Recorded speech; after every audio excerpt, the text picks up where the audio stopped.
Charm chats with Kendra and Kat. Just a couple of girls talk about this and that. Get familiar with Blue and the charmed ones too. Charm chats.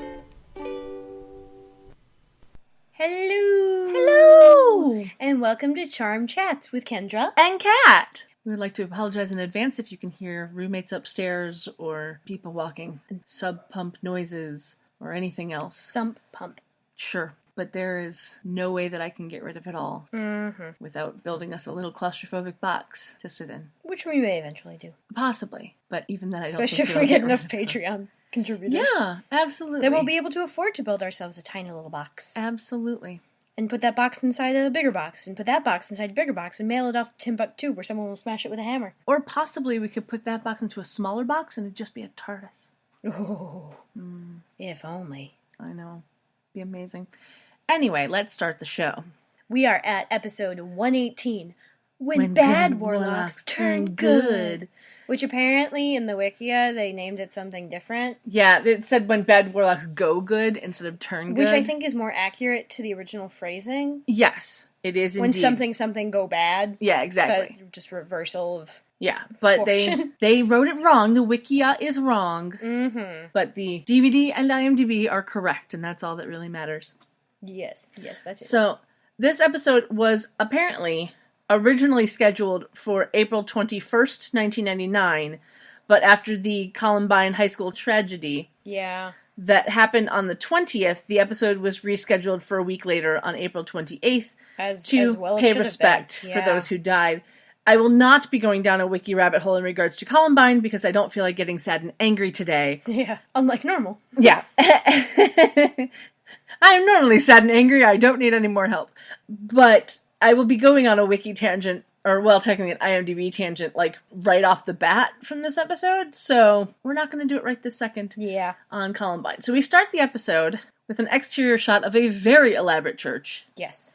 And Like Catholic. it's So it's a it's- really oh, yeah. pretty church. But it's super elaborate. Yeah. And inside we see a man who we learn is named Brendan. He's sitting and talking with a priest. So here we start our IMDb tangent craziness because I am me. Yes. Come along for the ride. We are all together. Exactly. So Brendan is played by Michael Weatherly of NCIS fame. And I had completely forgotten about him being in this episode until the second I heard his voice. Oh, yeah. Like, before we even saw his face, I heard his voice and went, oh my god, it's Denozo. Like, I knew. I just knew. Now, most people now will know him from NCIS, but I remember him also from Dark Angel with Jessica Alba. Yes. And they had been engaged. What? while I they did were not know doing- this. Oh yeah, they had been engaged while they were on that show. It did not end well. I imagine not. Holy shit. Yeah.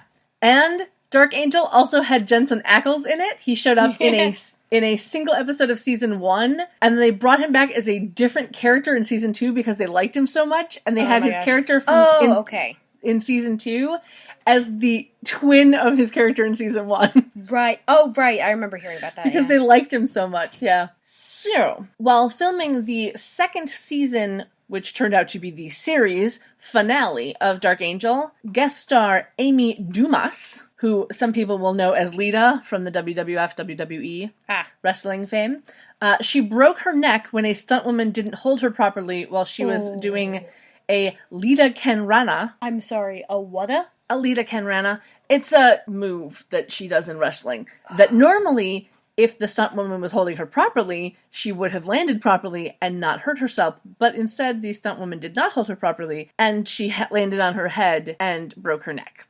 Ow. Yeah. So, back to Michael for a moment. He had a couple of TV shows before his appearance on Charmed and his run on Dark Angel. The first show that he was on, or at least one of the first shows he was on, was a show called Significant Others, which starred Jennifer Gardner from Alias. Gardener. Yes. You said gardener. I always do that. I always do that. Even when you're looking at it. I do. The first time I spelled it, I put a D in it. I just did. Well, you know who's putting a D in it now? Oh, Jesus. Not Ben Affleck. Anyway, it only had a single season of 6 episodes, of which only 3 actually aired. Oh, no. In March of 1998. The summary of that show three 20-something best friends living in Los Angeles and are having the best and worst times of their lives. It's But LA. through it all, they know no matter what, they will always have each other's friendship to carry them through. You see why they only made it through 3 episodes before they canceled it. For those of you without the visual, I'm putting my chin on my fist. Mm-hmm. Very cutesily. Yes, it's adorable. Then, the next show that Jennifer Garner was on was Time You of said Your it right that Life. time. I did. I'm very proud of Good myself. job. Good Thanks. job. The next show that she was on was Time of Your Life, which is a Party of 5 spin-off Oh dear. that had Jennifer Love Hewitt and Polly Perrette. We have our NCIS connection there. Polly Perrette plays Abby Okay. on NCIS. I love her. Yeah. Back to Michael again. I always love the nerds. Absolutely. Mm-hmm. He was on 6 episodes of a show called Jessie that starred Christina Applegate. The summary of that show: a single mother, played by Applegate, tries to find love again with her new boyfriend Diego, of whom her father disapproves. She gets help from 2 of her brothers, one who is voluntarily mute, and 2 girlfriends at work, which is her father's bar. Complicating matters is her ex-husband, who walked out on her 7 years before, but is back to try and reinsert himself into the family. And Michael plays the ex-husband. What Now, is this soap opera level shit? yeah, so apparently, I had to look this up because I needed to know these things. Apparently, the voluntarily mute brother is only mute until he learns to use language more effectively, which I just thought was hilarious. That's his goal? That is his goal. Okay. Yeah, I don't get it. I didn't see the show. But he's played by John Lair, which some people might know him from the show called 10 Items or Less. I am not one of those people. I had to look him up. But the most interesting thing about him, to me, is that he was married to a woman named Jennifer. We've had like 3 Jennifers now. And they have 2 kids. And his wife worked in the camera and electrical department of Hollywood until 1999 and did work on the 1996 Pamela Anderson movie Barbed Wire. Barbed Wire. Yeah. I remember when that came out, I actually went to see it in theaters. Don't judge me. Don't judge me. I don't know what the world is anymore. Barbed wire. Barbed wire, yeah. Barbed wire? Yes. Yeah. Yeah. It was The a fact weird that it's Pam fucking- Anderson makes it It was a weird movie, but I enjoyed it because Jack Noseworthy was in it, and I loved him on Dead at 21. And if anybody out there even remotely knows what Dead at 21 is, please email me, tweet at me. Let me know that you know that it exists, because nobody I have ever spoken to has a clue about that show. And it was one of my absolute favorite shows ever. It was amazing. I've already forgotten the title of the show. Dead at 21. Okay. It was amazing. Gotcha. Anyway, so Michael is now off NCIS and starring in his own show called Bull, which is about trial consulting, and is apparently inspired by the early career of Dr. Phil McGraw. Now, Dr. Phil is not a medical doctor. He has a doctorate in psychology from the University of North Texas, and the reason he is famous is because of Oprah. Is North Texas the Longhorns? I have no clue. Let me say Google. Not an idea in my brain. Let's find out.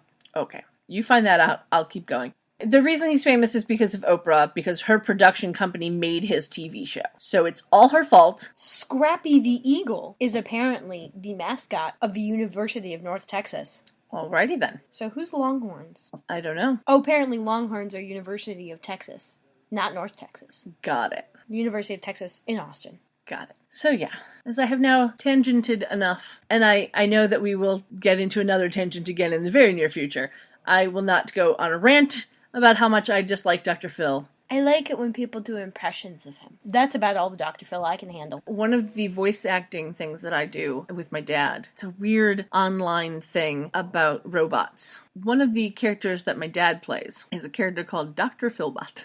So he gets to do that impression, and it's really, really funny, because when I have to do acting, like, alongside him, he's in his room doing his lines, I'm in my room doing my lines, and so I don't have to actually listen to him say those lines in that accent, and it makes me very, very happy. Because I can't do it. Mm-hmm. So yeah, back to the show, because like I said, we're going to tangent again in just a moment. Brennan is telling the priest that he feels like a fraud because he comes from generations of evil. Which, knowing this show's definition of generations, it could be anywhere from 3 to 4. Yep, absolutely. And the priest tells him that the blood of the sacrament washes it clean, and then 2 men interrupt them. Here we go with our second mini tangent. The one on the left is played by David Kriegel, So Shorty. The short one. He apparently had a bit part in an episode of Beverly Hills 90210, so he already knew Shannon Doherty. Ooh, I'm gonna call him Evil Beta. Okay.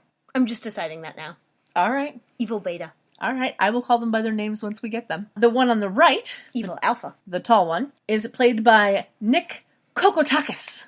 I just love saying that name. So he's Greek. Now, who played Detective Price on Silk Stockings back in 1996, and I loved that show. It was a guilty pleasure of mine from the first season on, but that was probably because I had a huge crush on Rob Estes. Quick fun fact on him, he was in the 90210 reboot show. Gotta love how it all comes back around. Okay. He's also been on CSI Miami, CSI, and CSI Cyber, playing 3 different characters. That cannot be very uncommon, though. No, it isn't. But the roles on CSI and CSI Cyber aired in the same year. One was in January, one was in December. And I just thought that was very funny. Mm-hmm. Yeah. So Nick Kokotakis, you can't not say that name. It's just fun. He basically stopped acting in 1999 and became a photographer. I wanted to see if he had a social media presence. And he has a Facebook that he hasn't updated in 3 years, and a Twitter that he hasn't updated in 4 years. But even more interesting is that he only has 4 tweets. 2 of them are replies to other people, and one of them is, and I quote, "All work and no play makes Nick a homicidal maniac. Actually, too damn tired to kill, nap first, killing spree later." Ironic considering this episode, but anyway.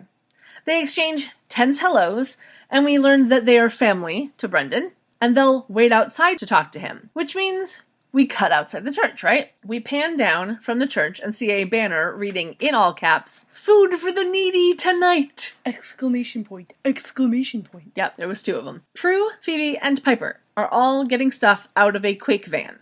Prue is in khaki jeans, a black shirt, and a black jacket. Phoebe is in light wash jeans, a long sleeve pink shirt that we find out later has a gray torso, and a black zippered vest, and Piper is in a long-sleeve blue shirt with white stripes on the arms. Like, it's weird. There's a picture of their outfits on the website because it's just... There's no... Oh, I see what you mean. Yeah, like, there's no real way to describe that shirt It's like easily. Stripes within stripes. Yeah, it was weird. So she has that shirt, a blue zippered vest, and denim overalls. Yep. Like, why? Why the overalls? I mean... Who thought that was a good fashion choice? It was the 90s. Were there any good fashion choices? There were a few. Out of how many? Yeah, whatever. Apparently... Point mine. Yeah, point Kendra. Apparently, Quake is donating food, and Prue wants to know why Piper didn't get some guys to help them out. And Piper jokes about going through her handy guy Rolodex, which I just thought was very funny, which prompts Phoebe to say that it now stops at J for Josh. Or is it B for boyfriend? Piper, of course, says she doesn't want to talk about it, and Phoebe wants to know why she won't go out with him, but Piper says that she's too busy with work, and her instincts are telling her to lay low. Prue tells her to always trust her instincts, which makes Piper smile, and Phoebe asks Prue whose side she's on, which I thought was kind of funny. Prue then gives a look like she's not really sure whose side she's on, which made me laugh even harder. And then we get a moment, because that was a cute sister moment, but then we get... a lovely moment where they see 3 nuns walk past. Those look like acolyte nuns. Yeah, I don't know. They're in short blue dresses with black tights. I want to know what order they're supposed to be with. Because, I don't know enough about nuns. The Order of Cheapest Costume. There you go. I think that's a Catholic subset. Yes. Piper says that they have the right idea because they're in a nice, safe, stress-free environment with no need to worry about guys or wardrobe. And the lack of wardrobe seems to scare Phoebe. Or the lack of guys. Yeah, which makes Prue and Piper laugh. And then Piper changes the subject because she's found a pen and wants to know whose it is. Prue says that it's Brendan's, and Phoebe jokes that she'll take the pen to him as long as Piper doesn't become a nun while she's gone. Which was great. Piper hands the pen to Phoebe, and she has a premonition of Brendan being attacked by a warlock somewhere in the church. Prue says they should split up, so she heads off to the left, while Piper and Phoebe head to the right. And I don't know why, but I thought it was funny. Mm-hmm. It's like, we should split up! And then it's like, oh, okay, there's 3 of us, and there's only 2 directions, but alright, split up. Sure. So we cut back inside the church, where Brendan is now kneeling at an altar and praying. His brothers, who have apparently decided not to wait outside for him, tell him that he's praying to the wrong deity, and they can't deny who they are. We learn that Alpha Evil Yep, Nick Eva Alpha. Kokotakis. I just really like saying that name. I just love it so much. Khaki tacos. Khaki tacos? Khaki tacos. Kokotakis. Khaki tacos. I like it. So we learn that brother is named Greg. I will now be calling him Greg. And I would be calling him Eva Alpha. You go ahead and do that. Brendan says that he isn't scared, and then Greg turns into a warlock. Which in this case involves some mild prosthetic work around the eyes and some serious earlobes. Yep. And like also a couple of dentry things. Yeah, they got like kind of pointy teeth and blue contacts. Yeah. And it but looks... otherwise nothing changes. Yeah, no, but he looks like he's got like a really bad, serious case of like mouth herpes. Yes. That's what that looks like. It's just... is bad. Yeah. Is bad. We're, of course, putting a picture up of absolutely. This prosthetic job. Absolutely. As so per usual. You'll be able to see what we're talking about when we say mouth herpes. Oh, man, it's bad. It's so... Oh, man. But yeah, so he turns into this warlock and then has like this echo demon-y voice. He says that they aren't leaving until Brendan joins them. The other brother, who we don't have a name for yet, so I'm just calling him Beta. Other Brother. Evil Beta. Other Brother just says that they don't want to hurt him, and then Greg hits Brendan, making him fly through the air, just like in Phoebe's premonition. Greg then picks Brendan's stunt double up off the floor. The hair was all flat. It did not look right. Yeah, it was obvious. Yeah. And he goes to hit him again, but then Prue enters the church. She cries out and then uses her power, and Greg flies across the room. And again, there will be pictures on the website. So we see him flying toward what looks like a table with a lovely vase of flowers on it. And when he flies into said table, it is apparently actually made of like balsa wood on top of cardboard boxes covered by a tablecloth. Because... yeah, it breaks super fucking easy. It was so bad. And you can see the boxes. Like, you can see these cardboard boxes. Like, why? Why did you linger on that shot? Mm-hmm. It was bad. It was super bad. So now here's the question. Does that count for the furniture annihilation quotient since it didn't happen in their house? I want to say that the furniture annihilation quotient being tied to the attic door annihilation means it just works for the house? Yeah. Okay. I'm okay with that. It's really just ridiculous that all of this furniture annihilation happens in the house. Yeah. So that I want to keep that count to that. Okay. Sounds good. So then Prue calls for her sisters as Alpha Beta run off. Yep. They run off, and Prue asks Brendan if he's alright, and he says that he is, thanks her, and then he runs off as well. And the other girls come in, and this is when we see that Phoebe's top actually has the gray torso and the pink arms. I kind of liked it. Yeah. It was nice. It's kind of V-necky. It was kind of cool. She asks what happened. Prue doesn't know, but she says she's going to find out and heads off screen, and that's when we get our opening credits. Now, when we come back from the opening credits, both Shazam and Soundhound, hashtag no sponsor, let me down on the post-credit song. Neither had a clue what it was. Luckily, IMDb came to the rescue. The song is A Charming Spell by the band Splashdown. It was an interesting song, kind of like rock indie vibe. It was nice. Mm-hmm. I checked Netflix, which they were able to figure out what the song was. That was called Mothers of Pearl, and it was dashes, not spaces, in that title. Mm-hmm. Mothers of Pearl. Okay. Not a clue. The band is called Misstrip. Misstrip. Misstrip. It was much more electronica, but it wasn't horrible as a replacement. Okay. Like, it didn't seem like it was out of place. Had I watched that first, it made sense. It wasn't weird, but it was much more electronica than rock indie. I'll have to take your word for it. Because you didn't bother? No, I didn't. That's alright. So we get a shot of the Golden Gate Bridge, and then 3 different shots of the Oakland Bay Bridge. Oh, okay. Yeah. We pull back from the third one to see the Triangle Building.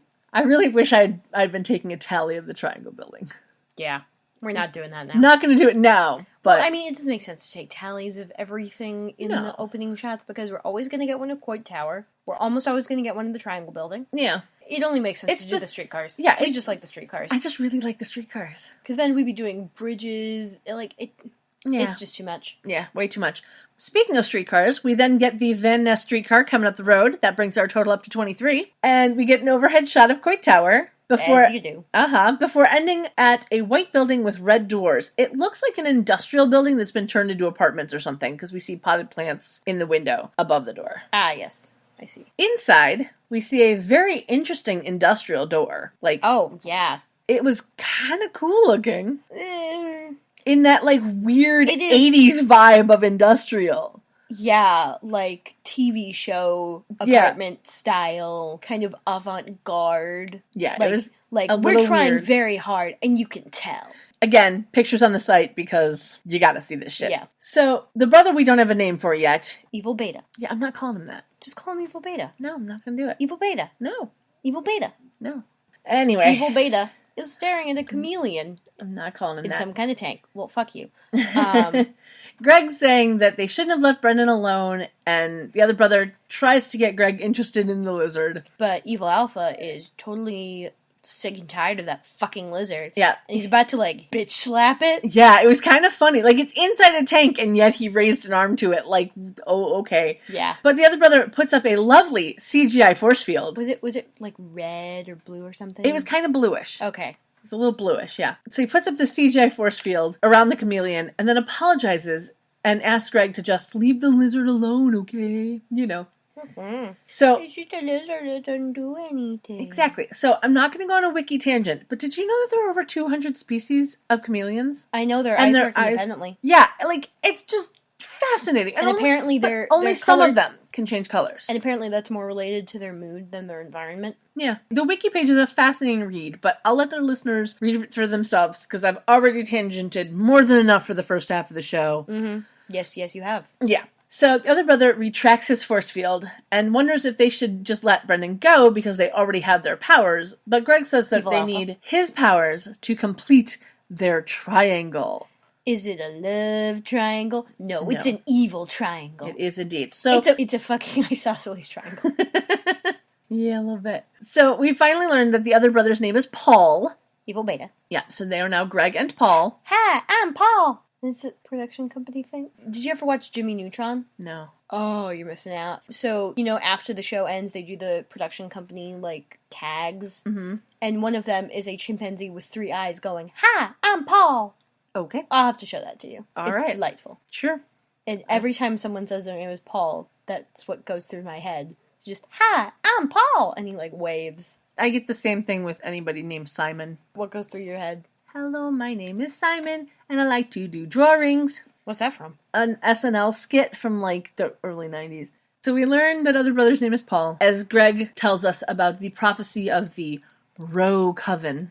Apparently, Brendan must kill an innocent by tomorrow, by the next day, to accept his heritage and be initiated as a warlock. But Paul says that they can't force him to do it, and Greg says that they can stir his inner nature and make him want to kill. However, once Brendan's been ordained, he's safe and can never become a warlock, which of course means that then they'd have to kill him. I want to know why becoming ordained makes you warlock free. I think we find out, like, what their reasoning for it is in this episode, but I just want to know, like, the logistical, like, It's logical probably reasoning. some fucking ritual thingy. Yeah, I don't know. Whatever. So, then we get an exterior shot of the Halliwell Manor. The girls are in the wicker room. Phoebe is in a purple sweater set and gray dress pants. Piper is in a gray t-shirt and jeans. And Prue is in black pants and a white long-sleeve shirt that has kind of a penis collar. Yeah. I took a picture of it, as per usual. It'll be on the website. But, I mean, Yeah. like, there's no other real way to describe it at this moment other than it looks like a penis color. Like, it's like a longer, deeper I don't- version of the one that Phoebe had. Yeah, I don't know what those are. What the technical term for that kind of collar. Like, it's supposed to be a scoop neck with a notch? What? Yeah, I don't know. It becomes a little more V-necky-esque as the episode goes on. Like, the little notch bit widens. Exactly, Blue. Yes, indeed. That is correct, dog. Mm-hmm. Absolutely. So, the phone rings, and Phoebe answers it, and it's Josh. Piper, of course, says, she'll call him back, but Phoebe tells him that she's there because she's just that kind of sister. Yeah. Piper takes the phone and then blows him off in that adorable way that only she can. Phoebe tries to leave by saying she has to change the cat litter, which I thought was very funny, but Prue chimes in that Piper's love life is none of their business. And Piper finally gets off the phone after telling Josh that she's going to be at work all day and all night, and she heads back over the How table. exactly does Prue get off saying that Piper's love life is none of their business when Prue's always making either of their love lives her business? Yeah, well. And of course, Prue's You love know. life is both of their businesses. Like, your sisters, deal with it. Yeah. It's gonna get entangled. It is. It just is. It totally is. But You know, it's a It's a fucking triquetra of sexual relations. it's a do what I say, not what I do kind of thing. Or whom. Yeah. Anyway. Do whom I say, not who I do. Exactly. Wait, what's the... And it harm none, do whom you will. Okay. Instead of do what you will. Okay. Yeah. And I pet the Kendra on her head. So, Piper comes back to the table. Phoebe, who is talking with her mouth full of cereal, backs down and wishes her Godspeed if she wants to become a nun. Piper thanks her and then gets them back to talking about the Warlock crisis. Prue apparently couldn't find Brendan, but she's seen him at the church before and is hoping the parish priest can help her. Piper tells her that she'd better hope he doesn't tell anybody about her powers, or they'll have bigger problems than just Warlocks. But Prue thinks that he won't tell because there's just something in his eyes that made it seem like he wasn't surprised by them. She says she has to leave, but will call if she finds anything out, and Piper asks if she wants them to go with her, but Prue jokingly reminds her that she has to work, remember? And, that gets a couple of adorable faces. As Prue leaves, the phone rings, and Phoebe gets up to answer it. And so Piper glares at Phoebe with a "don't you dare answer that" and tells her to sit down. It was kind of funny. But, I don't think Josh would have called back that fast. You know what I mean? So, what phone call did she just not take? Probably a lot of them. Yeah, probably. So then we go back to the church via exterior shot. And inside, Prue has shown up. She has added what looks like a tan denim jacket to her outfit. She walks up to Father Austin, who was the priest that was talking to Brendan. And he's apparently been in a bunch of, onesie-twosie episodes of all sorts of stuff. I didn't really look him up, though. She reminds him of who she is and that Piper helped coordinate the food the night before. He says that it was a wonderful evening, until the stuff went down. And Prue tells him that's exactly why she's there. She asks if he knows who Brendan is. And he says that he does, and of course wonders if she thinks he had anything to do with whatever went down in the church. But she assures him that she doesn't, but that she saw two other ... men ... trying to hurt him. So you can see her force herself not to say the word warlocks or demons. But it apparently takes her a bit. Yeah, it was kind of funny. She's like, ... you could just kind of see... what's the word? You could just kind of see her, forcefully trying not to say the words warlock or demon. It was very funny. She says that he's fine and that he got away, but she doesn't think that they're gonna stop trying to hurt him. 'Cause these some bad dudes. And the priest comes back with a cryptic, "He always said they'd come," but then tries to brush off that statement when Prue questions him about it. She asks if he knows where to find Brendan because he's in trouble and she might be able to help him. And the priest wonders how, but she says that that's kind of personal, so she can't tell him, and asks him to trust her. He briefly smiles and nods, and we cut to Quake via exterior shot, where we see tan jacket floral skirt lady walking in, and brown suit lady working the desk. The valet guy is there too, but I have yet to see him somewhere else, so I don't care as much. Yeah. Though I do think it's interesting that the main sign for Quake has the KE going down, but the valet sign has the KE going up. Let me see. I took a picture of it, because it just... Oh, this is true. Well, also, the valet sign, the QUA is going down, and then the KE is going up. Yeah, I just thought it was interesting. It is. It was a lovely marketing moment that I noticed. Mm-hmm. And unfortunately, we're missing flowers in her hair, lady. Yeah. So, inside Quake, Piper and Phoebe are at the bar. Piper is now in her usual Quake outfit and is processing a credit card. You gotta love that 90s tech. I took a picture. God, yeah. It is the biggest credit card thing. Yeah, I've had to use those before. Ever. Because at the liquor store, when the computers would go down, but we still had to, enter in information, there were two different older credit card things we could pull out. We could pull out one that was like that, so one from about when I was born, or we could pull out one from the 80s when the carbon copy one? Yes, the carbon copy. Yes. We never had to pull that out, fortunately. We could just manage with that thing. Yeah, when I worked at the video store, we didn't have anything other than the carbon copy thing when the power went out. And it was obnoxious because people would be like, "But then you have my credit card number." Bitch, your credit card number is in the computer. Yeah, that just reminds me of all those stories of the shit customers pull because they're stupid. Yeah. Like the one lady who didn't want her food scanned by lasers. So she'd force the teller at that thing to type all of the numbers in manually. Yeah. And they had to resort to distracting her so that the teller could scan all of these things. And one day her boss goes up to the teller and says, "The computer says you scanned 183 items. in 2 minutes? And she's like, oh yeah, I did that. Because she has to swipe them so fast while the lady's distracted, otherwise the lady will get pissy with her. That's funny. Mm-hmm. That's funny. So she, like, won the fucking record. I think she got Employee of the Month several times for that. That's awesome. So, Phoebe says that the lunch rush is almost over, and then Quake is closed until dinner, which is, of course, setting us up for something. Or, more to the point, is setting Piper up for something. But what? We'll find out in a minute. Exactly. She asks if Piper has heard from Prue, which she hasn't, and then stares at her.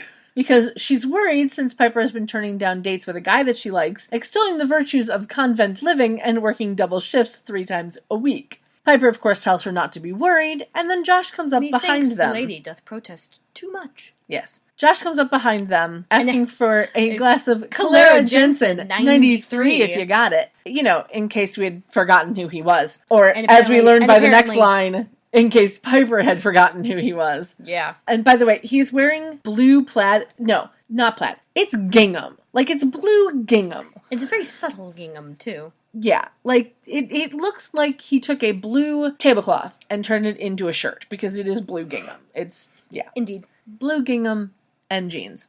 So Piper asks what he's doing there before quietly whisper yelling at Phoebe, who tries to play dumb. And Josh, being slightly creepy, asks if she wants to get all hot and sweaty with him. Oh, man. Yeah. When he sees her reaction, he says that he's kidding, and that he's on his way to the gym and thought they could work out together because they can't go to dinner. Yeah. Phoebe then gently pushes Piper in the back, and then they both excuse themselves and walk away from him. Piper tries to be mad at Phoebe, who wants to know what could hurt about going out with him.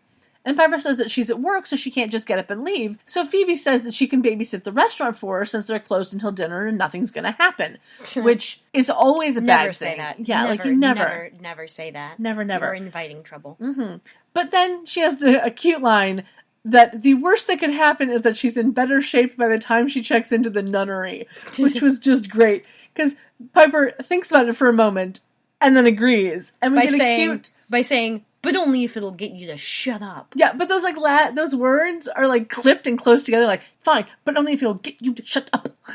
Which is good. And then Phoebe comes back with, it will. Like that slightly breathy with the H in the word. It was just super funny. It was a cute sister moment. And of course, with that agreed happening, Piper leaves. Phoebe turns and gives Josh a thumbs up. He mouths thank you and she mouths back you're welcome. And it was just a really funny moment. Yeah. Like, it was a cute moment. It was a funny moment. And then we cut to a bunch of people in denim riding horses. Because why not? Yeah.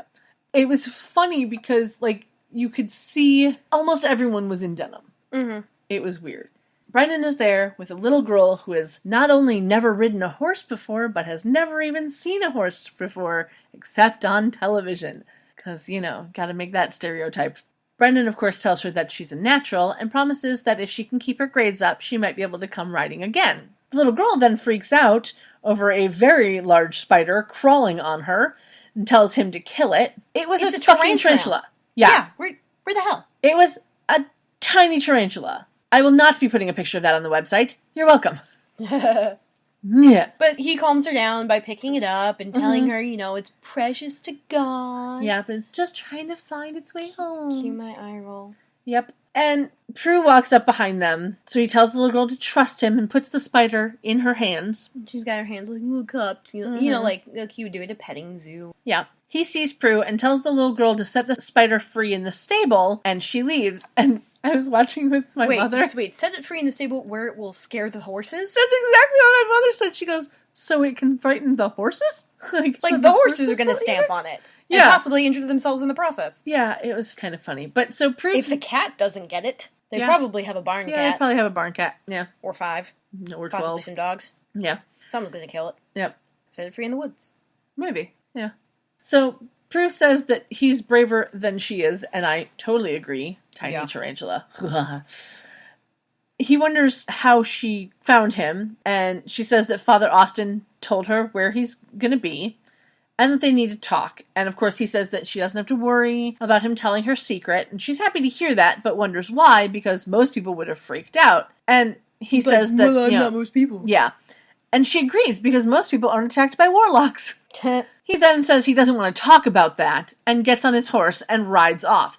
And then He doesn't want to talk about it. Here, let me get on my high horse. Exactly. But then Prue borrows a horse that she can take a la convenience Prue, and likewise. gallops off to find him. Prue gets on her own high horse. Yeah. But, like, who was that horse being saddled for? And why would that guy just let her take it without any questions? A la convenience. Yeah. Because, like, literally, there is no other reason. None at all.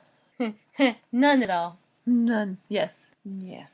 Ah, puns. So then we get some fun shots through the trees of their stunt people riding horses. Yes, yes. Like, it is horrible. I have a picture of the stunt doubles. Yeah, Especially the that's guy. funny. From this shot, it's passable that it could be Shannon. From that shot. But the guy... oh my god. looks like his co-star from NCIS, a.k.a. Thackeray Binks. Yeah, a little bit. Yeah. It does a little bit. Speaking of, we're coming up on Halloween, which means y'all need to go watch Hocus Pocus. Absolutely. Abso-fucking-lutely. It's got our good friend, Doug Jones. Doug Jones. As, dead guy.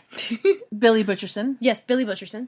Yeah. Like, And legit, if you have seen my personal Twitter account or my personal Facebook account, that is me and Doug Jones. Yes, the beautiful Doug Jones. I do explain to my chiropractor who Doug Jones is. You had to explain it? Well, we were talking about movies, and I mentioned how Pan's Labyrinth is a movie that I loved but will never watch again. Mm-hmm. And I mentioned, like, you know, I've met the guy who plays several of the monsters in there, and he's like, oh, Doug Jones. And I'm trying to get him to understand who this guy is, and I'm like, oh, you saw Hocus Pocus? He's like, oh, yeah, I love Hocus Pocus. I'm like, you know, the dead guy. Yep. He's like, huh? And I'm like, you know, Billy something or other. And then I pull up a photo, and he's like, doesn't really look familiar. Like, it's because he's wearing prostheses. Because he's dead. But yeah, Doug Jones is amazing. Mm-hmm. And I love him immensely. He is beautiful. He is gangly. And he wanted to adopt everyone at DashCon. Yes. And I would have let him. Yes. His wife would have been mad. Yeah. Anyway. Michael Weatherly's stunt double is very much larger than Michael Weatherly and has a receding hairline. Yes, hence why it looks like the dude who played Thackeray Binks and then went on to NCIS. But yeah, in the particular screenshot that I got, the stunt double for Shannon doesn't look too bad. But that's because she's about the same body type. There is a different picture that I could have taken that I didn't, of them basically face on, and you can absolutely tell she's wearing a wig. Yep. Yeah, but that's neither here nor there. So, we get the shots of the stunt doubles riding their horses, and then Prue's stunt double gallops past Brendan's stunt double, and he calls after her. The entire scene is ADR due to it being outside. Because it always is. Mm-hmm. And so they both slow down, and we get a mimicked line about the grades thing with the little girl, and Prue responds to that properly of, oh, you promise?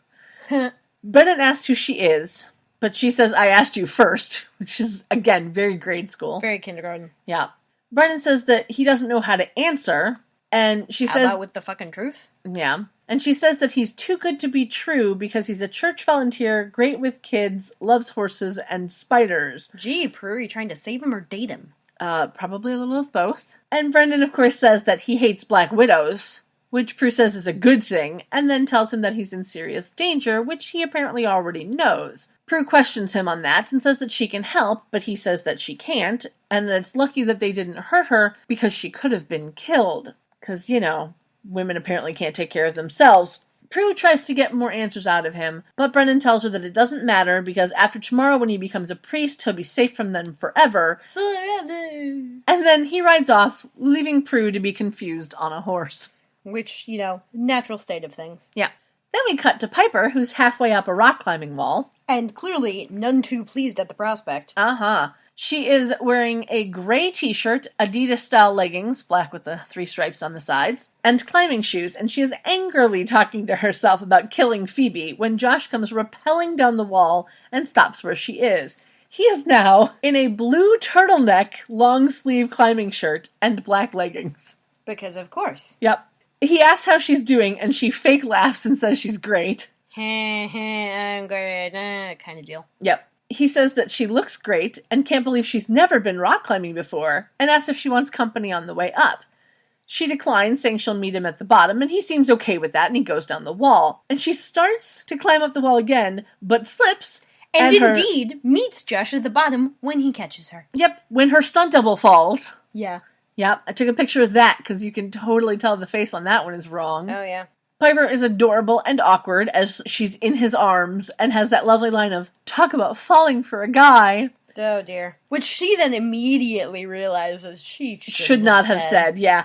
He puts her down and she freezes him and at least, 6 other people outside with them. Yeah.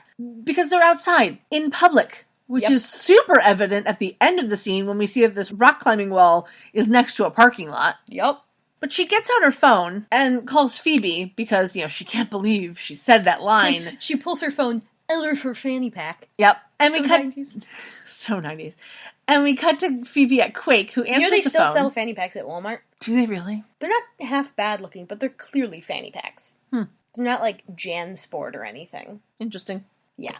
So anyway, she pulls out her phone, calls Phoebe at Quake. We cut to Quake, and we see Phoebe in the midst of just utter chaos. Yeah. There is water spraying out of the sink. You hear her stepping, and there's clearly, water all on the over ground. the fucking floor. Yeah, the sink is overflowing. Oh my god. We have It's- no idea what the fuck happened. It's horrible. And there's no one there to help her. Yeah.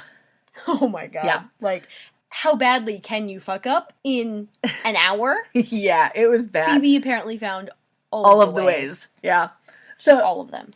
Piper tells her that everything is going bad, and Phoebe asks for the Cliff Notes version of the story, which I thought was kind of funny. And we see Phoebe trying to stop the water from squirting out of the tap, as Piper tells her that they shared the look. Which is apparently code for the look immediately preceding some saliva swapping. Yeah. Phoebe, of course, thinks that's great, but Piper says it's the one thing she didn't want to have happen. And then she mentions hearing the water running in the background. Which she is only hearing because guess what? Phoebe has put a pot over the tap. Yeah.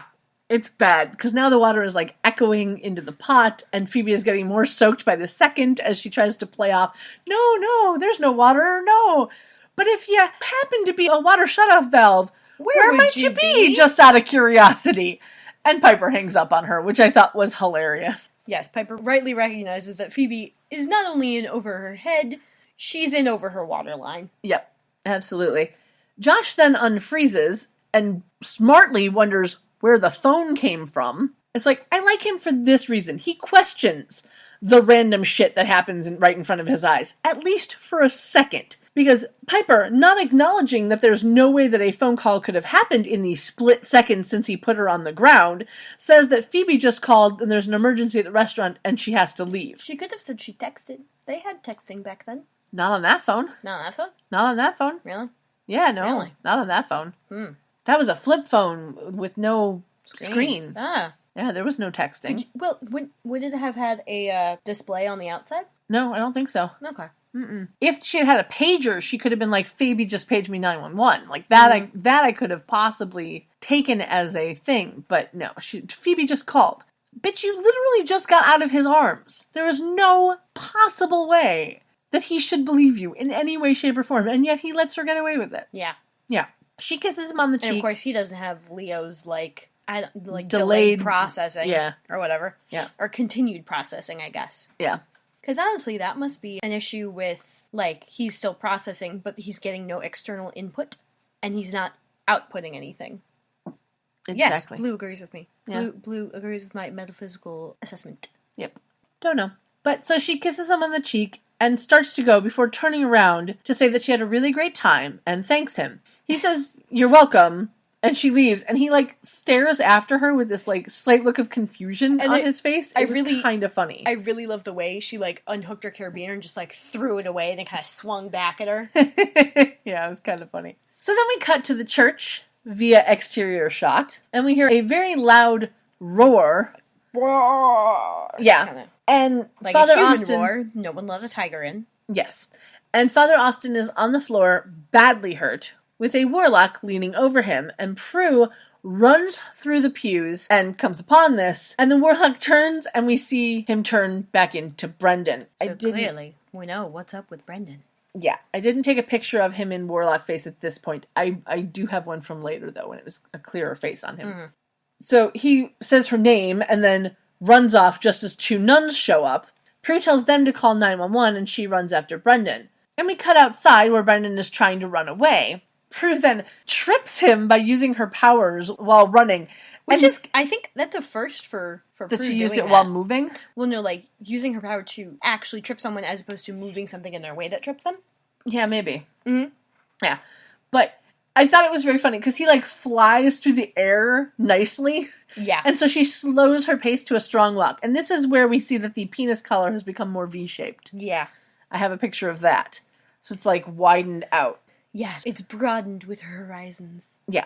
So Brendan gets up and tries to explain that he didn't hurt Father Austin and that after he saw what they did to him, he was crazed and that rage turned him into a warlock.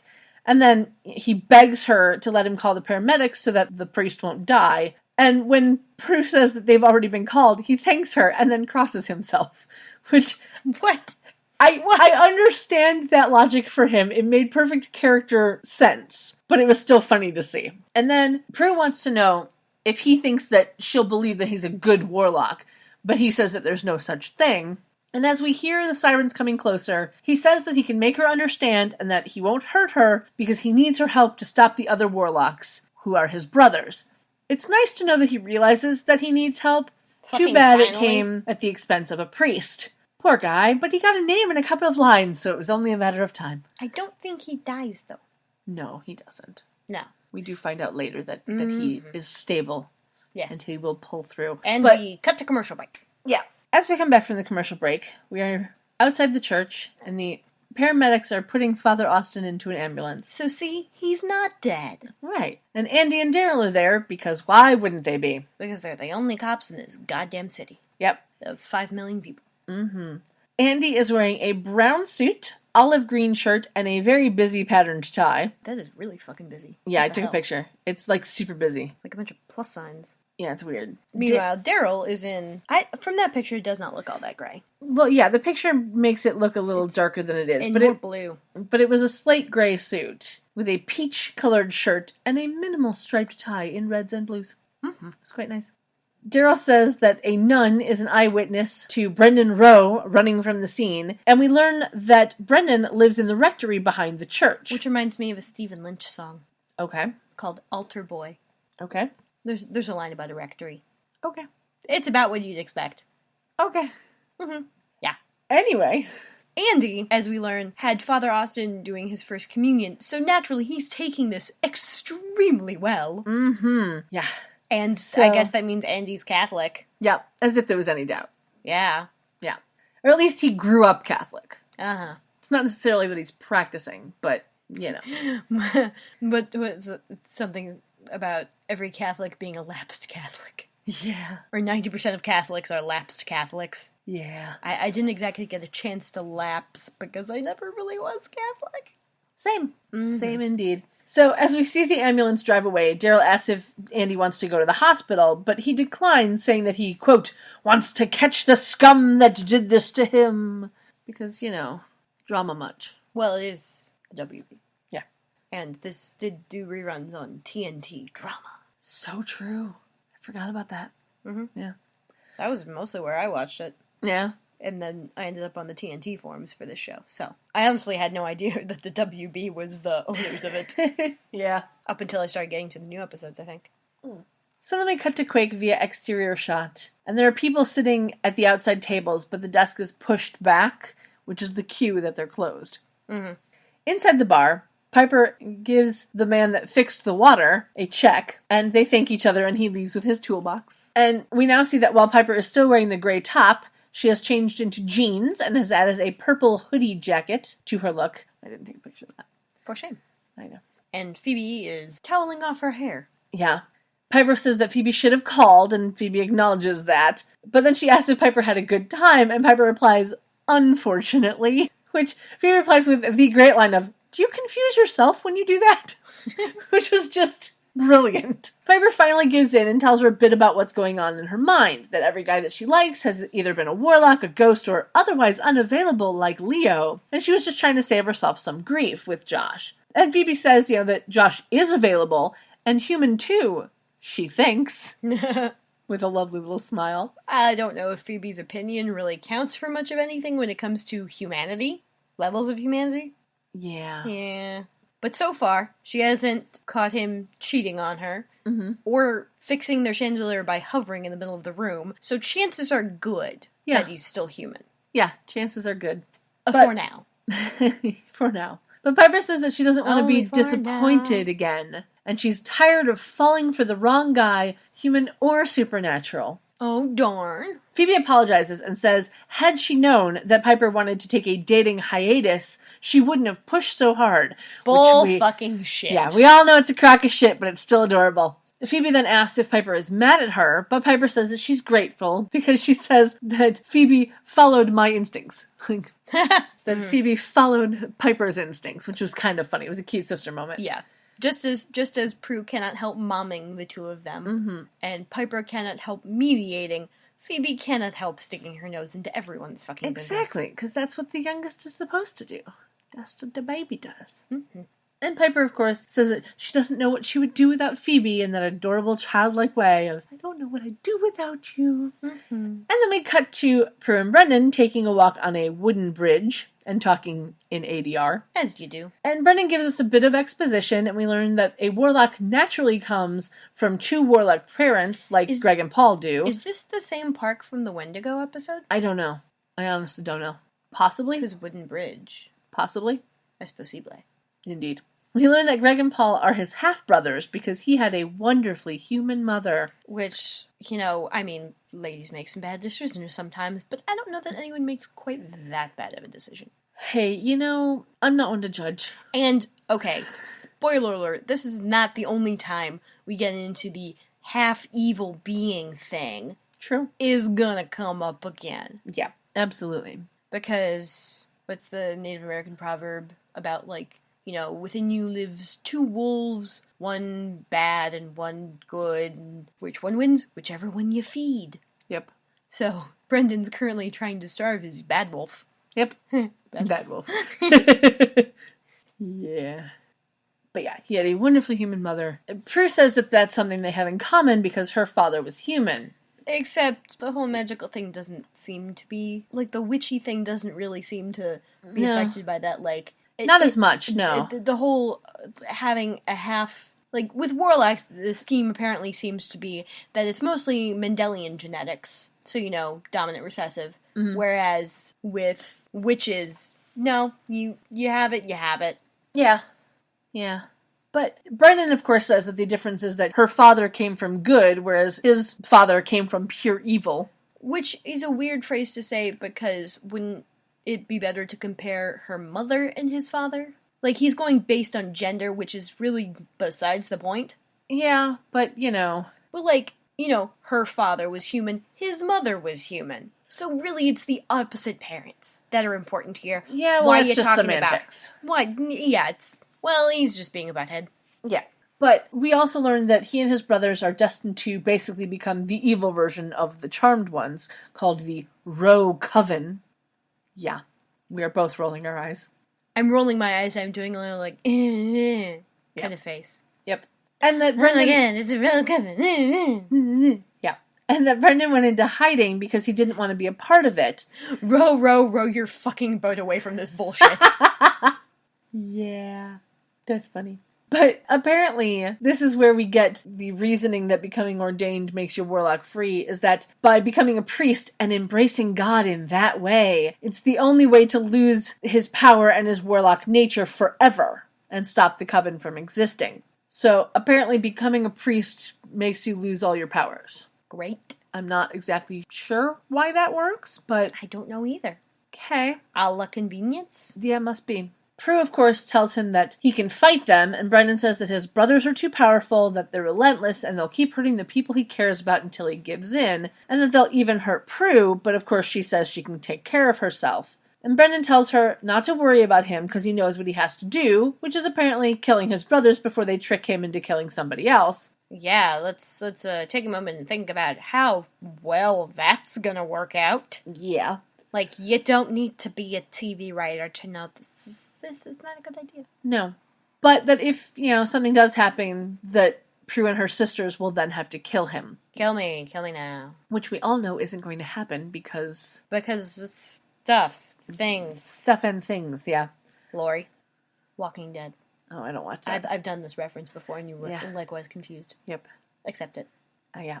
Then we cut to a wider exterior shot of the industrial-looking building that we now know is Greg and Paul's place. And Paul says that everything's ready, whatever that means. And Greg, who is sitting in a chair, has some of the creepiest line reading I have heard so far this season. He's talking about how he can feel Brendan's power coming toward them, but he's making it sound nearly sexual. If I hadn't already used the name Creepy McCreeperson, I'd be using it now. Mm-hmm. He's got his creepy warlock antenna up. Yeah, it was just super creepy. This is another version of a ham radio. Called a spam radio. Yeah. But yeah, so as he finishes his creepy line, Brendan enters the room, and Greg stands up and holds out his hand like he wants a handshake, and Brendan, of course, says that he's there to kill him, and Greg is okay with that, because anything less and he'd be disappointed. But first, Greg walks over to a table and gets out a dagger from a box with a sliding panel. I did take a picture of that, because it was an interesting box. And the dagger looks to be silver, with a green gem as the pommel, but we don't get a clear look at it at this point. And we know it's not an athame. It is not an athame. That is correct. Maybe not. Oh, hugs. You're welcome. Oh, jeez. Okay. Greg then whips it toward Brendan, and it hits the wall. Paul tells Brendan to take it, and he does. And Brendan says that he's going to have to kill Paul, even though we all know that Greg is the one who really wants this whole thing. And we are confirmed of that fact when Greg says, "Me first." Okay, evil alpha. Yeah. Brendan and Greg start fighting, and Brendan gets a cut in on Greg's shoulder, and we see him bleed. And then evil alpha continues to read these extremely creepy fucking lines. Yeah, it's not that the lines are creepy. It's just the line reading. Oh, the lines are creepy. Well, but it's like the way that he's saying them is compounding the situation. Yeah, it's just super duper creepy. And he's trying to get Brendan to embrace the evil inside of him and accept his birthright. Feel it, bitch. Yeah. And Brendan throws Greg through a curtain where he sees a woman tied to a table. With an inverted pentacle, like, on her chest? Yeah. It's either... Because we've got to make this about Satanism. No, the pentacle isn't Satanism, remember? No, the inverted pentacle. But it's technically... Well... not inverted. In the common parlance of TV shows? But it's technically not inverted, because there's one point pointing up. Well, no, it's pointing down at her chest. Look at that. No. I'm pretty sure that point is hitting right at her cleavage. Like, it's pointing at her cleavage. I think that the angle of it from the photo is confusing you a bit. I don't know, whatever. Because it's definitely an inverted pentacle. Whatever, it's definitely a pentacle. Well, yeah. Yeah. We don't know at this point whether it's tattooed or just drawn on, but it's above her left breast. It looks like fucking permanent marker. Yeah, it does kind of, a little bit. We do find out later that it was drawn on, but it's just above her left breast. And she's wearing a long sleeve pink top and black pants, in case you care. Mm-hmm. And we see there are 11 candles surrounding her. And Greg waves his hand, and they all light up like Bunsen burners. Because they are. Yep. And we finish the scene with some more creepy line reading, with Greg trying to tell Brendan to feel the need to kill. And it literally, okay, so here's the line, and I'm going to just read just the words.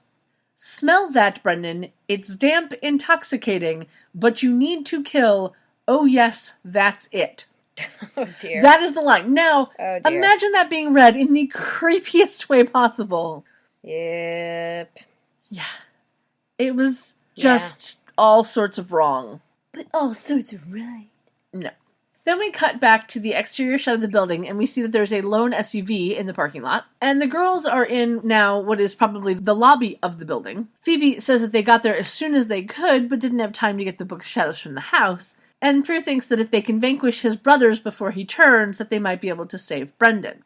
Then we cut back to the Warlocks, where Brendan is holding the knife just above the pentacle on the woman's chest. And Greg is, of course, urging him to kill her when the girls come barging through the door. And we have a lovely continuity error, of which I have pictures. Close up, we see the blade of the knife near her skin, and it is super slick and shiny. And then in the wide shot, it's at least a few inches above her, and the blade looks like it's made out of dull tinfoil. Yeah, pretty much. There's It's like all a wrinkly. fold down the middle, and it looks like there's creases perpendicular to the fold, and it looks like it's shorter. Yeah. Oh, no, it's pretty short. Okay. But still. Yeah. It's stupid. It looks stupid. Yeah. It looks totally fake. Yeah, it's and super horrible. dull. Like, Yeah. they couldn't risk it, which, why would they risk it for the first one? Yeah, it's just so weird. Yeah. Like, how fake it looks. Super fake. Super fake. And that pommel is super green. Super green. Yes. All the black. All right, Oh, man. Stop. Fast forward through the pictures. Stop it. She had to take the phone from me because I kept flipping through photos. I did. Prue, of course, shouts at him to stop, and then she uses her powers to untie the woman. Because why would you want to, move the fucking knife? Yeah, I don't When understand. you can just untie the lady and she can sit up and stab herself. Yeah, I don't understand why she unties her instead of just flinging the knife away, but, whatever. Paul then flings his hand out, and that force field thing he does flies out of his fingertips at them. And the girls run away back into the other room, and Greg starts to go after them, but Paul realizes that they can't defeat 3 witches without Brendan, and they don't have him yet. So Greg backhands Brendan, grabs the knife, the little dagger thing, and follows Paul out a door. The girls come running back into the room, and Piper goes up to the woman telling her that she's safe, but Prue warns her not to take off the woman's blindfold because she'll see them, and that they need to call for help. Phoebe then reminds Prue that he's a warlock, and Prue says that she knows as she's helping him into the other room. And we cut to commercial break. When we come back from the commercial break, we're in the same room, and there's lots of police and lots of people there now, including Andy and Daryl, because of course. Because of course. Yeah. A man carrying a camera tries to get past Daryl, who stops him, and the man says that CSU needs photos, and Daryl says that, he'll give it to him, whatever, and he takes the camera from him, saying, that the victim needs some air. And we start to pan over to Andy and the victim, as a man walks behind the man that Daryl was stopping from going into the room, and hands Andy a cup. Presumably of water or something. Coffee or something. Which he then hands to the woman. Mm-hmm. She thanks him. And our victim here is played by Andrea Baker, who was credited at the time as Andra E. Taylor. Baker is her married name, though she is now divorced. She's had a few acting roles before this, including Peggy Jane in the movie Pleasantville. No. Which totally makes me want to watch that movie again. Yeah, I need to watch that again. Yep. And she was on 2 episodes of Beverly Hills 90210 just before this, and then an episode of Buffy afterwards. She's worked almost exclusively as a voice actress since 2003, but she hasn't done much since 2012. But anyone who watched the show Totally Spies will know her as the voice of Clover, because that was the thing that she was in the most. I did not watch that show, but there you go. And she was an intern in What Women Want. Yeah, she was a voice of somebody in there. It was her role in What Women Want that got her all the voice acting stuff that she got. And on Charmed, she's credited as girl victim. Yep, as opposed to anything else. Yeah. So anyway, Andy asks if she can talk, and she tells him that she was ambushed while loading groceries into her car. He shows her a picture and asks if Brendan was one of the guys who did it, and she says no, but remembers them calling one of the other ones that. Now I'm confused. Why would this be a thing? Like, Brendan wasn't with Greg and Paul when they took her, so why would Greg or Paul call anyone Brendan? While he was there, I guess. I mean, did we see them use names? I don't remember. Complete Rather, honesty. did we hear them use names? I honestly don't remember. Je ne sais pas. Sure. It is not known. Whatever. So she says that she was blindfolded and possibly drugged, and the next thing she remembers was feeling the tip of the knife. And then she mentions that Prue stopped him and saved her, and Andy reacts as you'd expect one reacting upon hearing that particular name. Yep. He freaks the fuck out. Yep. He thanks her and then tells a female officer to stay with her. And he walks toward Daryl, but he's actually walking out. That happens to be in the direction of Daryl. And Daryl stops him before he walks out, and Andy tells him that the pentacle, or occult symbol, as Andy called it, was just painted on her chest as a target, and says that she's lucky to still be alive, and Daryl then asks if she ID'd Brendan. Which he confirms. And then relates what he says, minus the whole bit about Prue. Yeah. And then starts to leave, and Daryl's like, dude, where the fuck you going? He's like, I'm gonna get to the bottom of this once and for all! Yeah. And then books it. Yeah. And then we get an exterior shot of the Halliwell Manor. And Prue and Brendan are walking into Prue's room. And she's saying that he can sleep in her room and she'll sleep with Piper. He asks why, and she says, Because Phoebe kicks. It was so funny. It was the cutest line. It was great. Yeah, it was great.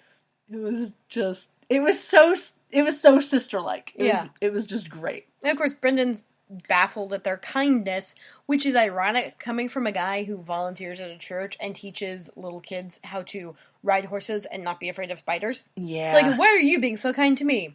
This is a weird sort of pot kettle situation, but okay, I get it. Yeah. Like, they know he's a warlock, so, like, whatever. Yeah. Uh-huh. But she says that he didn't succumb to his brother's will, and so he's that's like, what's important. But I was going to. Yeah.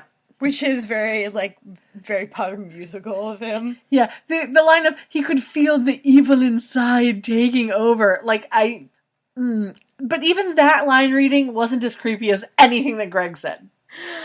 Yeah. Like, nothing. Truly is evil alpha and creepy alpha. Yeah. But he begins that if she and her sisters didn't come in when they did, and Prue finishes that line saying that he would have stopped himself. But of course, he wonders how she can be so sure when he isn't sure. And she says it's because he's a good person. Okay. And I laughed because she, stretches out her arms and we get a glimpse of her stomach because that shirt is not as long as it should be. None of them are. This is the 90s. No one makes them the right length. Yeah. But I really think that the shirt not being long enough was a setup for the rest of this scene.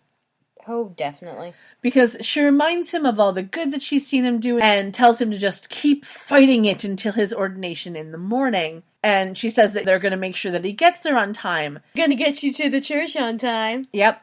And then there's some silence and they stare into each other's eyes. And he has the cheesy line of, how many temptations do I have to endure? Oh my god. And then they both do the move-in for a soft kiss. This is the UST that is unnecessary sexual tension. Mm-hmm. Come the fuck on. Yeah. Actually, no. Come the fuck off. Yes. The kiss was a sweet kiss and all, but They're just doing it because he's going to be a priest in the morning. Yeah. And the implication is that he's never going to have sex because he's some order of Catholic. Yeah, I don't know. He's some Catholic order of cheap costumes. Exactly. Which ironically comes out to cock.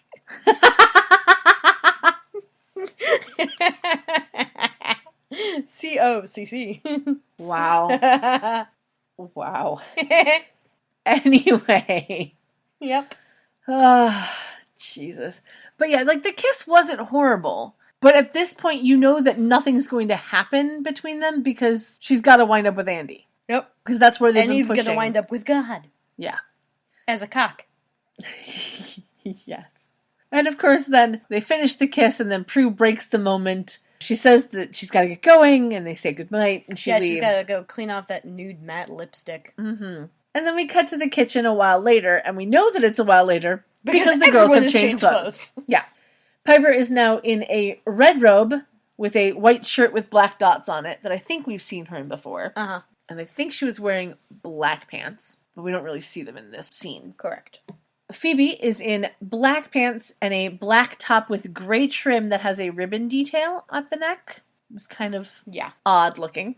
And Prue is barely holding her boobs in a brown spaghetti strap shirt where the straps are tied at the shoulders, and gray silk pants with a black flower pattern on them and lime green trim. What the fuck? Yeah.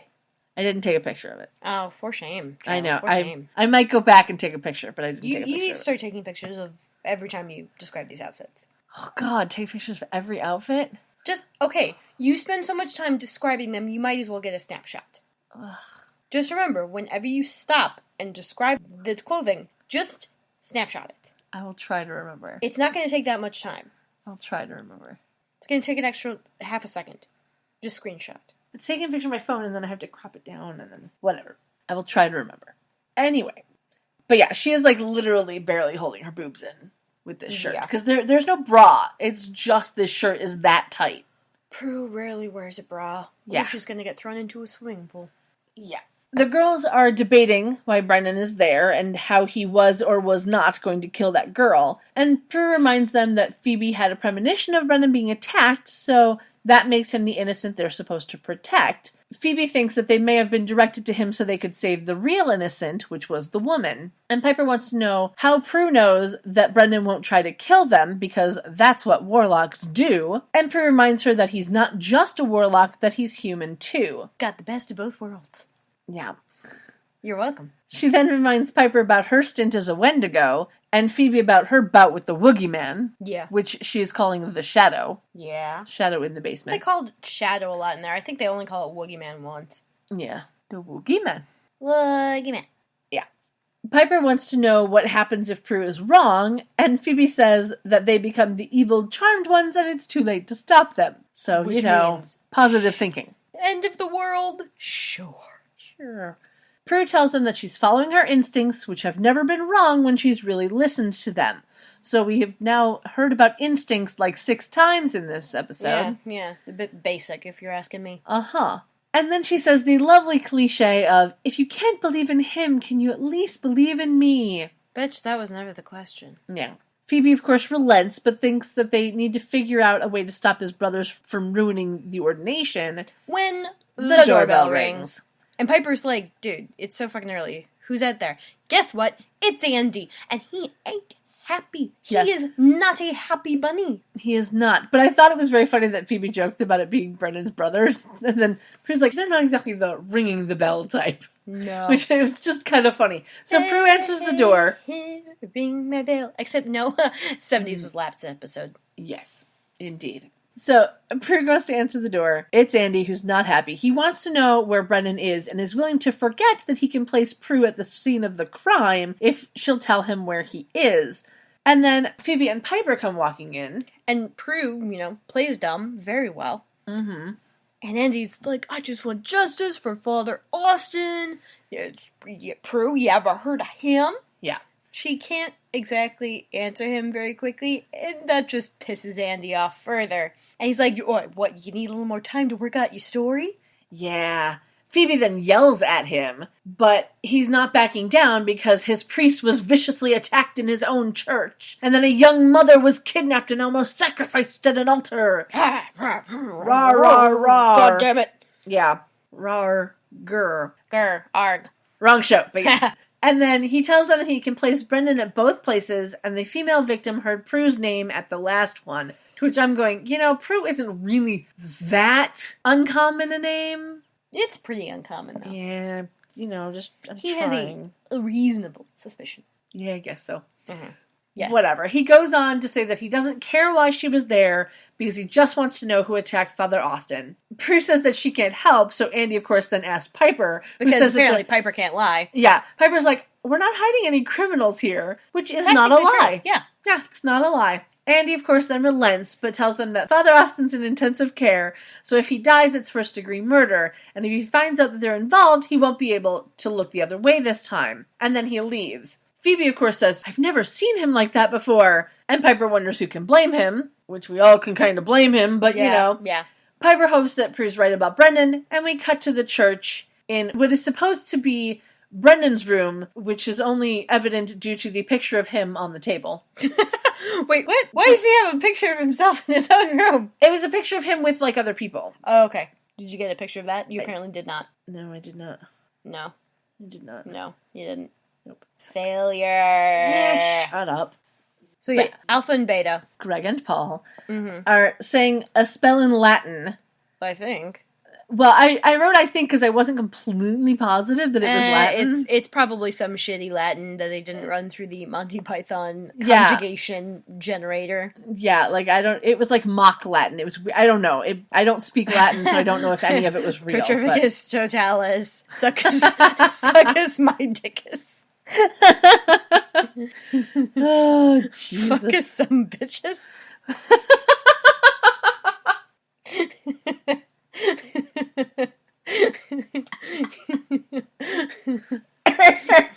Get us some coinus.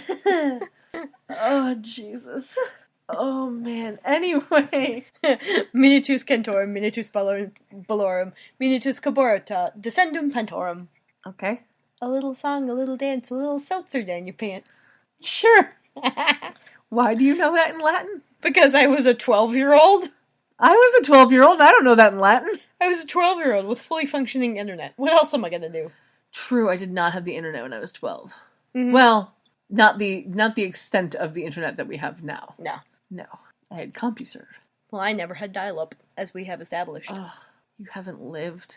No, I haven't died from boredom. Yeah. The suspense didn't kill me. Yep. And neither did the tone. Anyway, we cut to Prue's room via establishing shot of the manor. And Brendan is restlessly tossing around in the bed, reciting the same mock Latin words, while topless. Because when you've got an actor with a body like that, you can't not show it, right? But apparently, you gotta cover his lips with some nude stick. Yeah. But he bolts upright, sweating, and then he gets out of bed, sees a spider, and squashes it. Which is apparently the way to tell that he's evil. Yeah. Because But when somehow he goes evil, he goes all the way. Like, spiders and everything. Yes, but apparently that spider doesn't count as an innocent, so we're okay. Innocent humans. Like, you kill a cat, it doesn't count. Because they do say later that it's a mortal that he has to kill. Spiders are technically mortal. Just Semantics, saying. Semantics. We cut back to the church in daylight. These are some antics, aren't they? Yes. We cut back to the church in daylight this time. And Greg and Paul are still in Brendan's room. Pacing, because Brendan isn't showing. Yeah, Paul thinks that his human side is too strong. And Greg says that if that's the case, that they'll have to kill him. But Paul isn't so keen on that idea. Yeah. Paul Beta's putting up some, Yeah, he doesn't really want to kill his brother. Putting up some resistance. Yeah. Because this ain't the Borg. It ain't futile. Okay. Just as Greg tells him that he won't have a choice in the matter, Brendan enters the room. And again, a little bit creepy. Evil Alpha says, the spell brought him to them, but the rest he'll have to do on his own. Yeah, it's just a little creepy. Brendan, of course, says that he understands that he could feel his power reaching out to theirs. Said in not nearly as creepy a way as anything that Greg has said. It was a little weird, but it wasn't creepy in that way. He can feel something reaching out. Mm-hmm. Paul says that all he has to do is kill a mortal, but Greg, of course, needs more proof. So he's up in the fucking ante. Yeah, and says that he needs to sacrifice a witch. And then he holds out the dagger from before, and then he specifies that he has to kill Prue, which makes Paul smile, because why wouldn't it? Brendan then puts his hand on the hilt of the dagger, while Greg is still holding it, and Paul puts his hand over theirs, and we get a lovely overhead shot of them in this, like this little spiral. Yeah, it's an interesting view. And we head to commercial break. Mm-hmm. Is this the final commercial break? I think it is. I think it is. It is indeed the final commercial break. Mm-hmm. Mm-hmm. We come back to the manor, and then go into Prue's room, where they're going like, where did Brendan go? Where'd Brendan go, guys? Yeah, speculating. He's made a little trip back to the rectory. Yeah. Prue thinks that he might have gone back to the rectory. She's not sure, but she says she's going to go find him. And tells Piper to wake up Phoebe, who we see standing in the doorway because apparently she's been reading up on the Rogue Coven. Okay, Blue. She's been reading up on the Rogue Coven in the Book of Shadows. And as we've suspected, it's just no good. Yep, not good at all. We get a bit of exposition time, where Phoebe says that ever since the 10th century, each generation has grown stronger, and nobody can find a spell or weapon that can stop them. And Piper quips that some days you just shouldn't get out of bed, which I thought was very funny, and it's a sentence I would like stitched on a sweater. Agreed. I'm sure I could probably find that if I try hard enough. Actually, I would like that on a pillow. It seems more appropriate on a pillow. Yeah, maybe. Mm-hmm. Yeah. But Prue hopes that the power of 3 can beat them, and Phoebe worries that it might already be 3 against 3. And we jump over to the church, where the girls are now walking up to Brendan's room. Prue is now wearing what may be a gray dress. I think it's a dress. I think it's a dress too, and it's like either very dark gray or black. No, the picture that I have makes it look black. Yeah, but it's actually, we see later, very gray. Because are you screenshotting this from Netflix? No, I'm literally taking a picture with my phone of my TV. So okay, yeah, no, I take pictures with my phone of my TV. That's why... Okay, because normally I can see the edge of the TV. Yeah, I've been trying to crop out the edge of the TV more lately. Okay, nice. I've been trying. It doesn't always work, but I try. So it's a dark gray dress with 3/4 sleeves and a cross necklace that is now larger than any cross that we've seen her wear to this point. Well, she knows she's going to church. Yeah. And she can't rely on Hosier. Damn it, now that song's gonna be stuck in my head. I love that song. Yeah. Too bad Brenda doesn't turn into a werewolf, otherwise she'll have to worship like a dog. Yeah. Isn't that the line? Yeah. Yeah. Anyway, Phoebe is in a shorter black skirt and black top with a white detail at the bust, covered by a black jacket that has the same white detail at the cuffs, and she's carrying a purse for some reason. Probably because her skirt doesn't have any pockets. Maybe. It would ruin the line. Maybe. But I just think it's interesting when she's the only one carrying a purse, you know? True.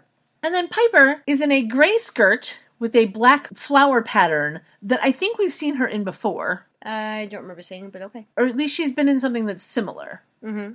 And a black blazer. And her shirt looks like it's just a gray cami shirt underneath, but it's hard to see because she won't put her hands down. She's holding them in front of her chest like she's holding a cross to ward off vampires. But it's an invisible cross. Yeah. But, like, she literally, the entire time that they're out in this hall, she does not put her hands down from this stance. And it drove me nuts. Because I'm like, I need to see what your shirt is.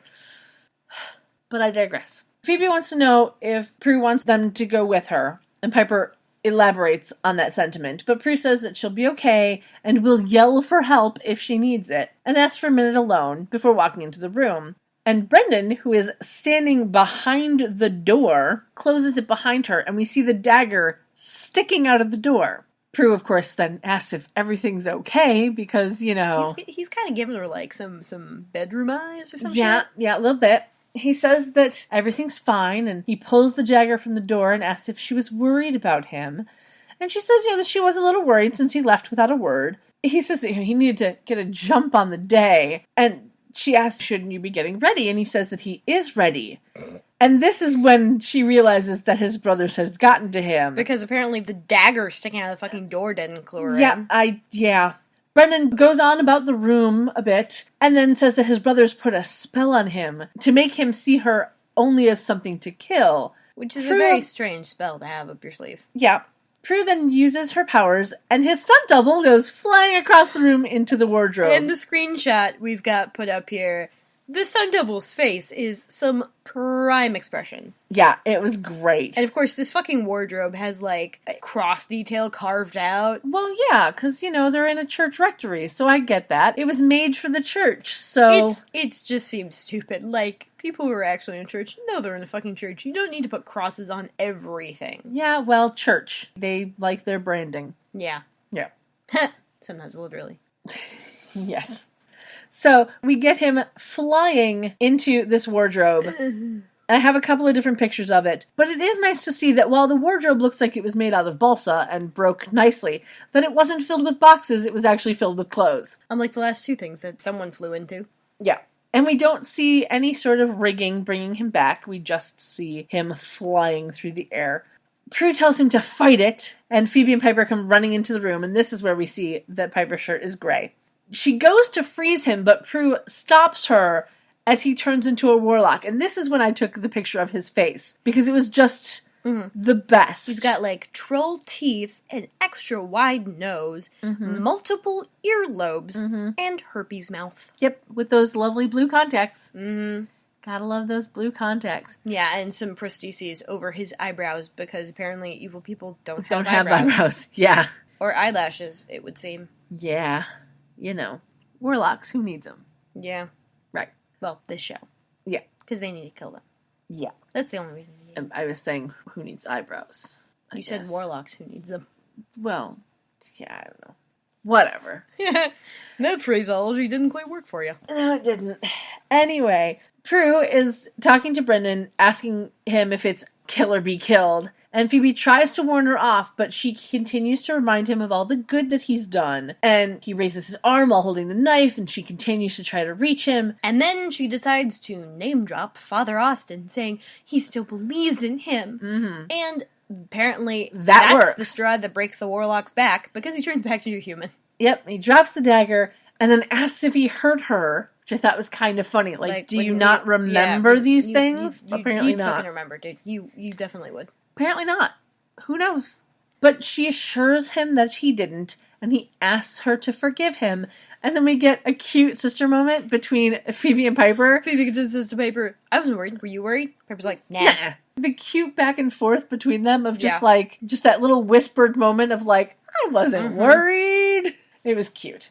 So then we cut to them opening the door of the church, and Brendan is now in his priest outfit. Which looks a lot like Neo's outfit from the end of The Matrix. Yeah, with just like the little white collar. Yeah, a little bit. They walk down the hall, and Piper says that it's clear, and then Greg and Paul appear behind them because apparently... Which means clearly she can't see. Yeah, she didn't look left or right as she was walking. She just walked straight and was like, yep, nope, don't see anything ahead of us, so everything must be fine. I remembered to put on my blinders this morning. We're good. Yeah, exactly. Greg says that he is disappointed with Brendan, and is just sick over the fact that he's protecting the witches. Piper tries to freeze them, but Paul throws his force field around them. Phoebe then throws the dagger at them, but the shield blocks it. And then when Prue tries to use her powers, Greg puts up his hand and stops it because he was ready for her this time. We don't see anything happen other than her powers don't work. But whatever. Brendan gives him the come and get me line, and Greg picks up the dagger and gets ready to throw it at Brendan, but Paul steps in, tries to stop Greg. And Prue's like, Brendan, don't use your powers. Yeah. Don't give in, Paul then gives Brendan another chance to choose them, but he's not having it. So Greg throws the dagger. And Paul, again, gets in the way, hits him in the chest. And then curses at Brendan. Because, look what you made me do! Pulls the dagger out of his chest, then curses at his other brother, and throws the dagger into Greg's chest. Yeah, I thought it was very funny, because, Greg curses Brendan for Paul getting hit. Why aren't you cursing Paul for getting in the way? Whatever. Paul is literally the middle child.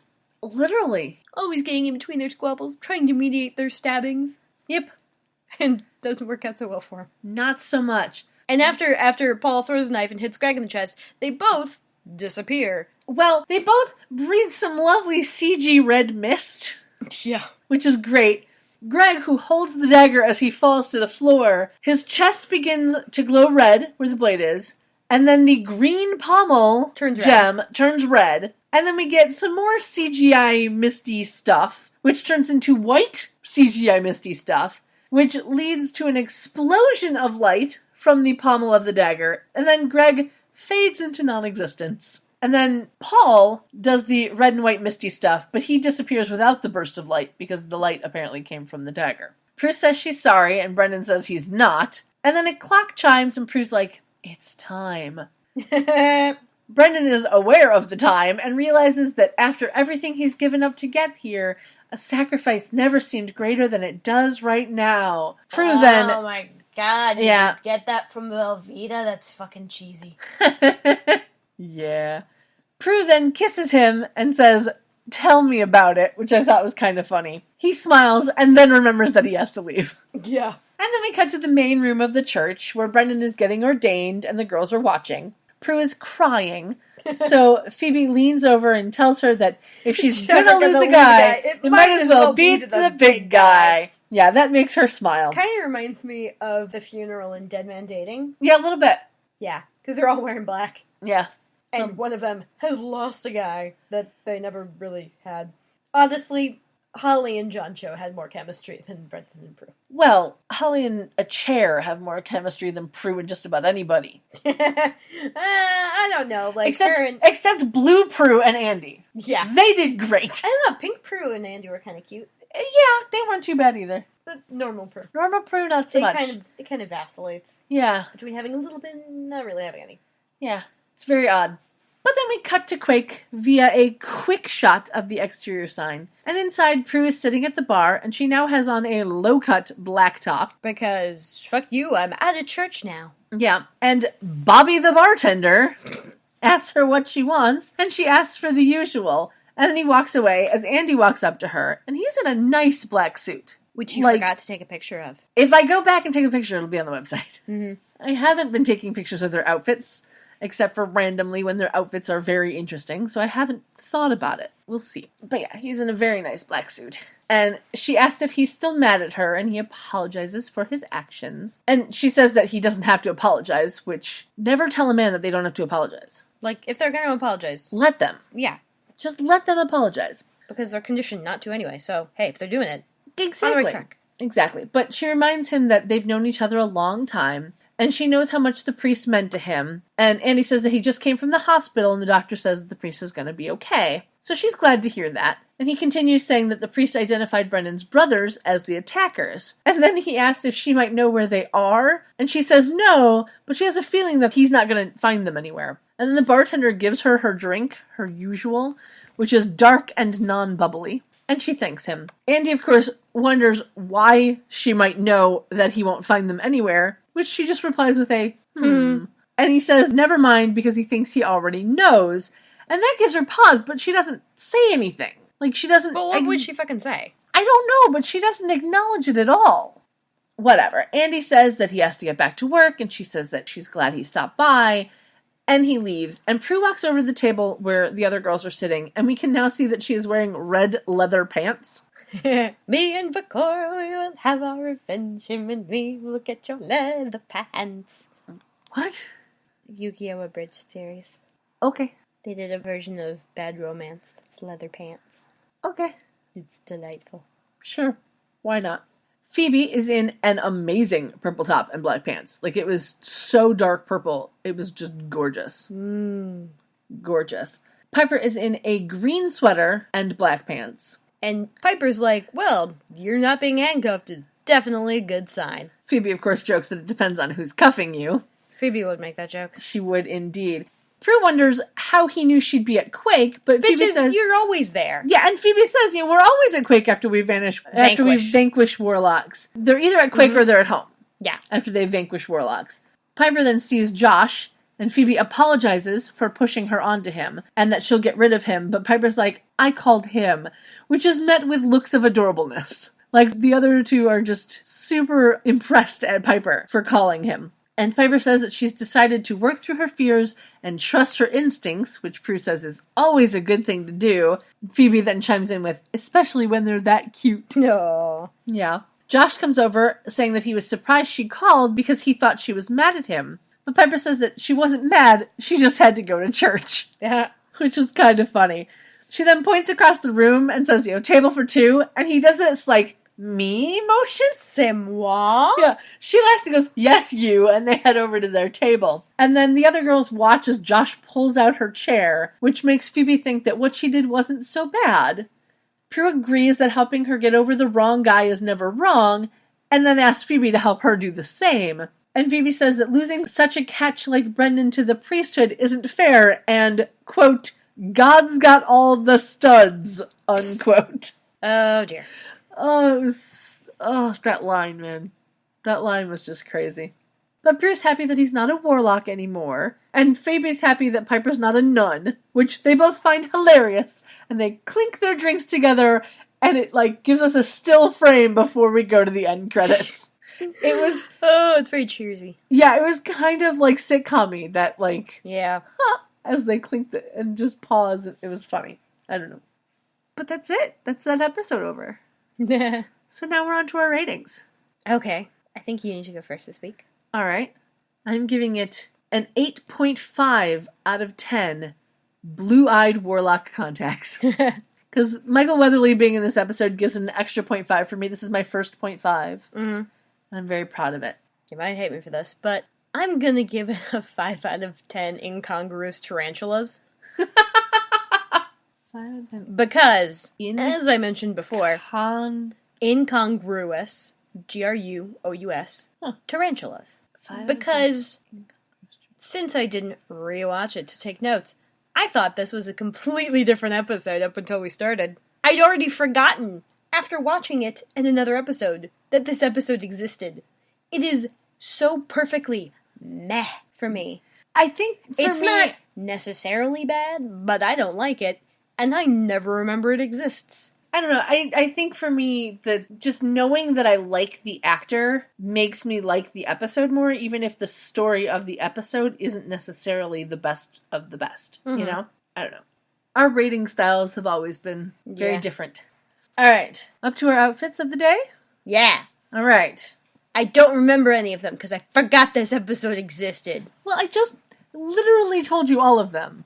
I've already forgotten most of them. You know what? Fuck it. Overalls. Piper's overalls. That's the only one I remember. That's the only memorable one out of all of these. Okay, so you like Piper's overalls because it's the only one that you could remember. Yes. Which is kind of sad. Sorry. Blame whoever fucking made this episode. I will. Whoever directed it is probably to blame. Sure. So, for me, with Prue, I was going to say the gray dress from the church, but now I'm leaning toward the red leather pants outfit. Leather pants. Because whoa, whoa, whoa. red leather pants, like, how can you not enjoy that? I don't know. If you're Ross. Who? Ross. Friends. Okay. There's the leather pants incident. Okay, I haven't seen much of Friends.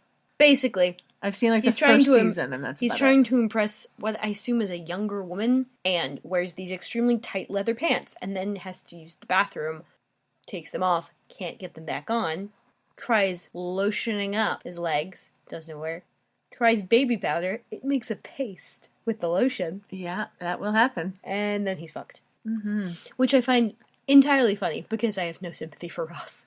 Chandler is my favorite. Chandler is everyone's favorite, other than Phoebe. Yep. And Joey is a problematic fave, but less problematic than Ross. Yep. Joey is just a little bit pure. Just a little bit. Yeah, he's a little simple. He's a doof. He's a little simple, and I like him. Anyway, for Phoebe, I liked the purple outfit from Quake at the end. Because that sweater was just so pretty. It was like a royal purple. It was just so nice. Oh, okay. So nice. And then for Piper, I liked the church outfit. I liked her skirt. It was a cute skirt. Yeah. I'm still going with overalls. That's fine. You can do that. And now it's time for the plugs. Bow. Yeah. So we are at charmchats@gmail.com. If you would so Like to care email to us. email us your thoughts, your comments, your questions, your comments. It's a question, it's a comment, it's a comment. Sure. Nerdist? No? I don't. No, it's a thing. I haven't listened to Nerdist enough. We are at CharmChatsPod On for Twitter and and Tumblr. Tumblr. And then you can get us at Charm Chats on Facebook, Instagram, Patreon, Snapchat. Pinterest, Snapchat. All of the things, not all LinkedIn. of the things. No, we're not on LinkedIn. Not yet. Not going to happen. We're not on Vine either, but we don't need one of those. We really don't. We've got Snapchat. That's good. Yeah. Snapchat is enough. Snapchat and Instagram is plenty. That would be enough. But that's it. We're done for another week. Yeah. And you can check out all the pictures at charmchats.com. Mm-hmm. So if you're listening to this on iTunes and you want to see the pictures that we're talking about, you have to go to the website to get them because I'm not putting them anyplace else. Correctamundo. It's just not going to happen. And with that, good night. Don't let the Warlocks bite. Bye! Bye. Phoebe, Piper, and Prue, we've got evil to say and some potions to brew. So we'll see where it's at next week with Kendra and Kat on Charm Chats. Barbed wire? Yes.